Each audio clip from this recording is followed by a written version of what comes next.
నమస్తే, నేను శ్రావణి. ఎన్నికల ప్రచారానికి మరికొద్ది గంటలే మిగిలి ఉంది. మైకుల మోతలు అన్నీ కూడా మూగబోతున్నాయి.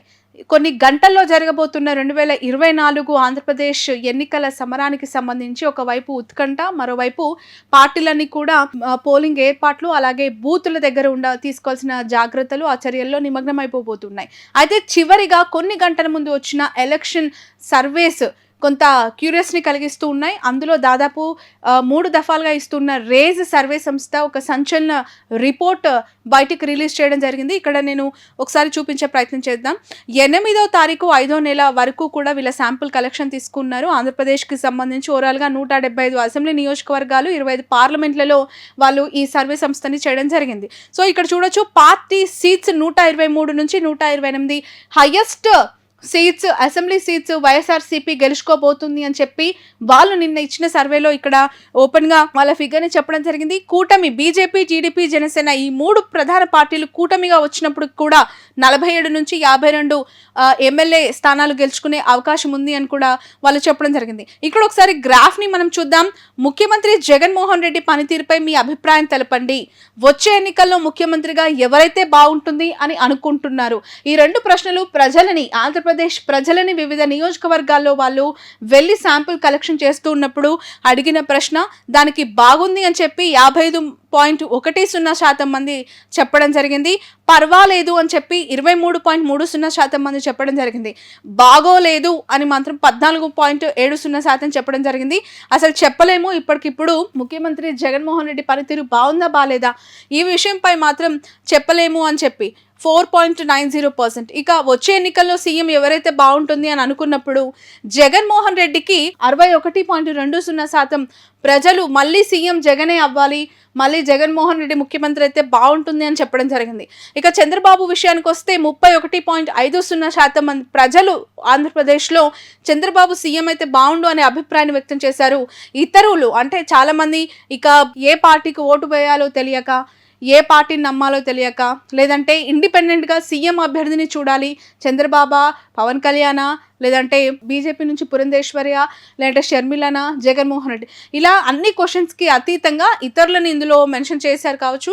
7.30%గా కూడా ఫిగర్ని ఇక్కడ ఇవ్వడం జరిగింది. ఇక ఓట్ షేర్ ఇండివిజువల్ పార్టీస్కి సంబంధించి ఓవరాల్గా ఆంధ్రప్రదేశ్ రాష్ట్రంలో ఇప్పటికిప్పుడు ఎన్నికలు జరిగితే వైఎస్ఆర్సీపీ 49.8% ఓట్లని నమోదు చేసుకునే అవకాశం ఉంది. రాష్ట్ర వ్యాప్తంగా 49.8% ఓట్లు వచ్చే అవకాశం ఉంది అని చెప్పి ఈ రేస్ సర్వే సంస్థ చెప్తుంది. టీడీపీ, జనసేన, బీజేపీ కూటమికి 45.3% మాత్రం ఓట్ షేర్ నమోదయ్యే అవకాశం ఉందని చెప్తున్నారు. అదర్స్లో 2.0% ఇచ్చారు. Can't say voting on bad wagen effect అని చెప్పి ఇప్పటికిప్పుడు చెప్పలేము అనే వాళ్ళు 2.9%గా ఉన్నట్లు చెప్తున్నారు. ఇక్కడ చూడొచ్చు, వైఎస్ఆర్సీపీకి కూటమికి మధ్యలో దాదాపు 3.5% మాత్రమే డిఫరెన్స్ ఇచ్చారు ఈ రేజ్ సర్వే సంస్థలు. ఒక ఫిగర్ ఇవ్వాలి అంటే కనుక 49 నుంచి 4% మాత్రమే డిఫరెన్స్ ఉంది అని చెప్తున్నారు. Vote share as on 8th మే వరకు చూస్తే పూర్తిగా వైఎస్ఆర్సీపీకి 49% వాళ్ళు ఇక్కడ ఇవ్వడం జరిగింది.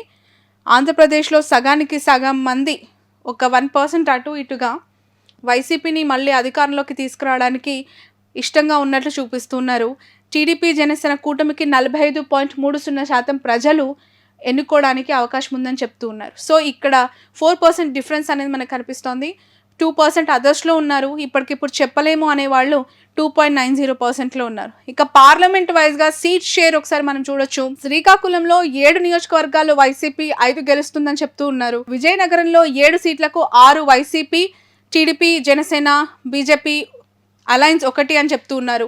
విశాఖపట్నంలో 7 అసెంబ్లీ నియోజకవర్గాలకు గాను 4 వైసీపీ, 3 కూటమికి ఇస్తూ ఉన్నారు. అనకాపల్లి వెరీ ఇంట్రెస్టింగ్ ఇక్కడ మనకు కనిపిస్తోంది. వెరీ టఫ్ ఫైట్ ఉంది అలయన్స్కి. అలాగే అక్కడున్న టీడీపీ, జనసేన, కమ్మ, కాపు, అలాగే రాజులు, ఇవన్నీ వెలమ సామాజిక వర్గం కూడా ఉంది. చాలా మెజారిటీ ఆఫ్ ద సామాజిక వర్గాలు అక్కడ ఇన్ఫ్లుయెన్స్ చేస్తూ ఉంటాయి. చాలా డామినేటింగ్ ఎంపీ కాన్స్టిట్యున్సీ అని కూడా మనం చెప్తూ ఉంటాం. అలాంటి చోట 3 వైసీపీకి ఇచ్చారు, కూటమికి 4 ఇచ్చారు. అరకులో వైసీపీకి 7, టీడీపీ కూటమికి 0 ఇచ్చారు. అంటే అరకు పార్లమెంట్లో ఏడుకు 7 గంపగుత్తగా వైఎస్ఆర్సీపీ క్లీన్ స్వీప్ చేయబోతూ ఉన్నట్లుగా కూడా రేజ్ సర్వే సంస్థ చెప్తుంది. కాకినాడలో వైసీపీకి 3 ఇస్తే కూటమికి 4 ఇచ్చారు. అమలాపురంలో వైసీపీకి 3 ఇస్తే కూటమికి 4. రాజమండ్రిలో కూడా 7కు గాను 6 వైసీపీకి ఇచ్చారు, 1 మాత్రమే కూటమికి ఇచ్చారు. రాజమండ్రి కూడా వైసీపీ క్లీన్ స్వీప్ చేసే దిశగా కూడా ఉందని చెప్పి రేజ్ చెప్తోంది.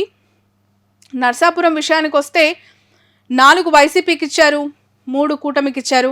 ఏలూరు విషయానికి వస్తే 7కు 7 ఏలూరు పార్లమెంట్లో వైసీపీ క్లీన్ స్వీప్ చేయబోతుంది అని కూడా చెప్తున్నారు. మచిలీపట్నంలో 5 వైసీపీకి ఇస్తే 2 కూటమికి ఇచ్చారు. విజయవాడలో 6 వైసీపీకి ఇస్తే 1 కూటమికి ఇచ్చారు. గుంటూరులో 3 వైసీపీకి ఇస్తే 4 మాత్రం కూటమికి. అలాగే నర్సరావుపేట 4 వైసీపీకి 3 కూటమికి. బాపట్లలో 4 వైసీపీకి 3 కూటమికి. ఒంగోలు 7కు 7 వైఎస్ఆర్సీపీ క్లీన్ స్వీప్ చేయబోతున్నట్లుగా రేజ్ సర్వే సంస్థ చెప్తుంది. ఒంగోలు మనందరికీ తెలుసు, అక్కడ బాలినేని నియోజకవర్గం, అది బాలినేని శ్రీనివాస్ రెడ్డి, ఇప్పుడు చెవిరెడ్డి భాస్కర్ రెడ్డి అక్కడ బరిలోకి దిగారు. ఇక నెల్లూరు విషయానికి వద్దాం. 7 సీట్లకు గాను 5 వైసీపీ గెలుస్తుంది అంటున్నారు రేజ్, అలాగే 2 కూటమికి ఇస్తూ ఉన్నారు. తిరుపతిలో 6 వైసీపీ గెలిస్తే 1 కూటమి గెలుస్తుందని చెప్తూ ఉన్నారు. ఇక చిత్తూరు 6 వైసీపీ గెలిస్తే 1 కూటమి అంటున్నారు. రాజంపేటలో 7కు 7 సీట్లు పూర్తిగా క్లీన్ స్వీప్ చేసే అవకాశం ఉంది వైఎస్ఆర్సీపీ. ఇంకా 1 సీటు కూడా రాజంపేట పార్లమెంటు సెగ్మెంట్లో టీడీపీ జనసేన కూటమికి ఛాన్స్ లేదని చెప్పి రేజ్ సర్వే సంస్థ చెప్తుంది. ఇక కడప విషయానికి వద్దాం. కడపలో రేజ్ సర్వే సంస్థ 6 వైసీపీకి ఇచ్చింది, 1 మాత్రం టీడీపీకి ఇచ్చింది. అసలు కడప అంటే వైఎస్ఆర్సీపీ అంటే కడప జగన్మోహన్ రెడ్డికి ఒక బలమైన నియోజకవర్గం కడప పార్లమెంట్. అలాంటి పార్లమెంట్లో 1 నియోజకవర్గం కూటమికి వస్తుంది అనేది చాలా ఇంట్రెస్టింగ్గా కనిపిస్తోంది. Let's wait and see. ఎందుకు అంటే కడప టార్గెట్గా జగన్మోహన్ రెడ్డి ఈసారి అనేక డెవలప్మెంట్స్ చేశారు. అక్కడ 7 అసెంబ్లీ నియోజకవర్గాల్లో పూర్తిగా 7కి 7 తను వాళ్ళ అకౌంట్లో వేసుకోవాలని కూడా చాలా డెవలప్మెంట్స్ చేశారు. సో ఇక్కడ 1 మాత్రం టఫ్ ఉంది. అది మేబీ మైదుకూరు అవ్వచ్చు, ప్రొద్దుటూరు అవ్వచ్చు, ఇంకా ఏదైనా ఉండొచ్చు. 1 మాత్రం వాళ్ళు ఇక్కడ ఫిగర్ అవుట్ చేశారు. ఇక కర్నూలులో 7కు గాను 5 వైసీపీకి 2 కూటమికి. నంద్యాల 5 వైసీపీకి 2 కూటమికి. హిందూపూర్ 5 వైసీపీకి 2 కూటమికి. అనంతపూర్ విషయానికి వద్దాం. ఇక్కడ కూడా 7 నియోజకవర్గాల్లో 6 వైసీపీ గెలుస్తుందంటున్నారు, 1 జనసేన టీడీపీ బీజేపీ కూటమికి అవకాశం ఉందంటున్నారు. ఓవరాల్గా 175 అసెంబ్లీ సీట్లలో 128 వైసీపీకి, 47 కూటమికి వస్తుంది అని చెప్పి ఇక్కడ వాళ్ళు చెప్తూ ఉన్నారు. Assembly wise winnowing parties for upcoming elections 2024. So శ్రీకాకుళంలో ఏ పార్టీ, అక్కడ అభ్యర్థి ఎవరు, అక్కడున్న టాప్ క్యాస్ట్లు అంటే వాళ్ళ సామాజిక వర్గాలు. ఈ రేజ్ సర్వే సంస్థ ఒక డిఫరెంట్ ఆఫ్ శాంపుల్ కలెక్షన్ చేస్తూ ఉంటుంది. గతంలో కూడా మనం ఇదే మాటని ప్రస్తావించాము. అనేక సర్వే సంస్థలు వెళ్తాయి గ్రౌండ్లో, వాళ్ళు అనుకున్న క్వశ్చనర్ని చాలా డిఫరెంట్గా శాంపుల్ కలెక్షన్ చేస్తూ ఉంటాయి. కొంతమంది ఫోన్లు, కొంతమంది ఎస్ఎంఎస్లు, కొంతమంది డైరెక్ట్ 1-on-1 వెళ్ళి శాంపుల్ కలెక్షన్ చేస్తూ ఉంటారు. కానీ రేజ్ ఈజ్ వెరీ డిఫరెంట్. ఆ రేజ్ సర్వే సంస్థ క్యాస్ట్లకు అతీతంగా, కులాలు, సామాజిక వర్గాలకు అతీతంగా వాళ్ళ శాంపుల్ కలెక్షన్ ఉంటూ ఉంది. అఫ్కోర్స్ ఇక్కడ ఒక చిన్న ఎగ్జాంపుల్ చెప్పొచ్చు. ఇచ్చాపురం, పలాస ఈ 2 నియోజకవర్గాల్లో వైఎస్ఆర్సీపీ వస్తుంది అధికారంలోకి అని చెప్పి ఆయన తన సర్వేలో రిజల్ట్ ఇచ్చారు.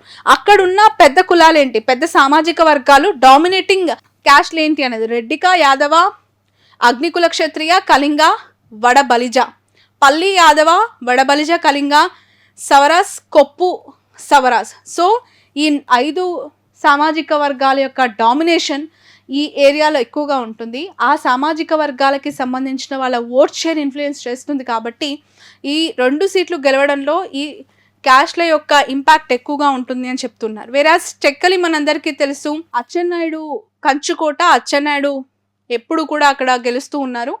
అక్కడ ఆయన క్లియర్ కట్గా గెలుస్తారు అని చెప్పి రేసి చెప్తోంది. అక్కడున్న కళింగ, యాదవ, రెడ్డిక, పోలినాటి, వెలిమ, మాల ఈ 5 సామాజిక వర్గాలు ఈ నియోజకవర్గంలో ఇన్ఫ్లుయెన్స్ చేస్తాయి. టెక్కలిలో అచ్చెన్నాయుడు టీడీపీ నుంచి గెలిచే అవకాశం ఉందని చెప్పి రేస్ చెప్తుంది. సో ఇలా 175 నియోజకవర్గాల్లో ఎక్కడెక్కడ వైసీపీ వస్తుంది, ఏ కులాలు అక్కడ ఇంపాక్ట్ చేస్తున్నాయి అనేది కూడా ఈ రేస్ సర్వే సంస్థ ఇవ్వడం జరిగింది. Very interesting factor. జనసేన బోని కొట్టబోతోంది.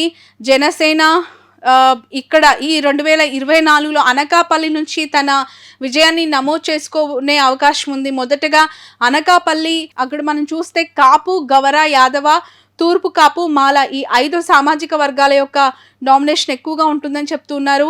అనకాపల్లిలో జనసేన వస్తోంది, పెందుర్తిలో జనసేన వచ్చే అవకాశం ఉంది, ఎలమంచలిలో కూడా జనసేన. ఈ 3 అసెంబ్లీ సెగ్మెంట్స్ జనసేన తన ఖాతాలో వేసుకునే అవకాశం ఉందన్నారు. పిఠాపురం, కాకినాడ రూరల్లో కూడా ఈ జనసేన ప్రభావం ఉంటుంది, అక్కడే వాళ్ళు గెలవబోతున్నారని కూడా చెప్తున్నారు. రాజోల్లో కూడా జనసేన పార్టీ అసెంబ్లీలో అడుగు పెట్టబోతోంది. జనసేన తరపున క్యాండిడేట్ వరప్రసాద్ గెలిచే అవకాశం ఉంది అని కూడా రేజ్ సర్వే సంస్థ చెప్తుంది. ఇలా నరసాపురం కూడా జనసేన పార్టీ గెలుస్తుంది అని చెప్తూ ఉన్నారు. అలాగే తాడేపల్లిగూడెంలో కూడా జనసేన వస్తుంది అని కూడా చెప్తున్నారు. ఇలా దాదాపు 175 నియోజకవర్గాల్లో టీడీపీ, జనసేన, వైసీపీ ఇవన్నీ నియోజకవర్గాలు.